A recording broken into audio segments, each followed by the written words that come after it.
Normally with blockchain or Bitcoin, if you make a transaction, if I send a transaction to like this person, I've also got to kind of send that transaction to everybody. Like they have to know I've sent it to that person. So it's kind of like a flood network. It's like if you send an email to your friend and that email has to be sent to everybody in the world who has an email, that wouldn't really be a good system. That's kind of how Bitcoin works.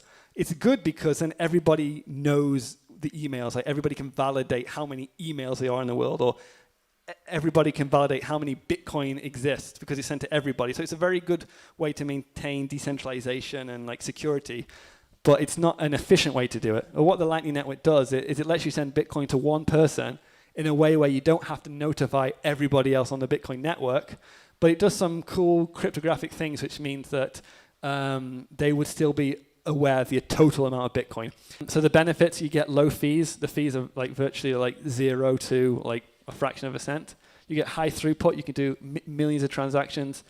It also means that we can actually add features to the Lightning Network. If we want features to Bitcoin, we can add them to the Lightning Network. We don't have to add them to Bitcoin, because if we add them to Bitcoin, we can actually maybe make a bug and we might break Bitcoin, which we don't want to do.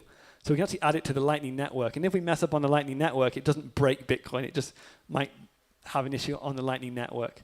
So that's kind of a good trade-off. It's also, it's a very efficient way to use Bitcoin. So if you make a transaction on the Bitcoin Lightning Network, it doesn't really have a carbon footprint because it's not using the whole mining power of the Bitcoin network. It's kind of somewhat off-chain.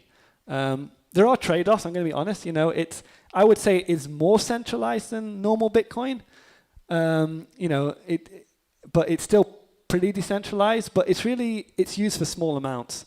So the Lightning Network is designed to send like $1 or $2 or even a fraction of a cent to somebody. You might not necessarily want all the decentralization of the Bitcoin network just to like send $1 to somebody. It's kind of overkill.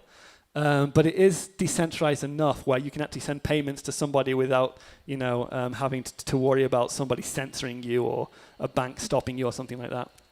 Also, it's a bit more complex to use than normal Bitcoin. There are some things you have to do. So that's why at Zebedee we try to take the complexity away.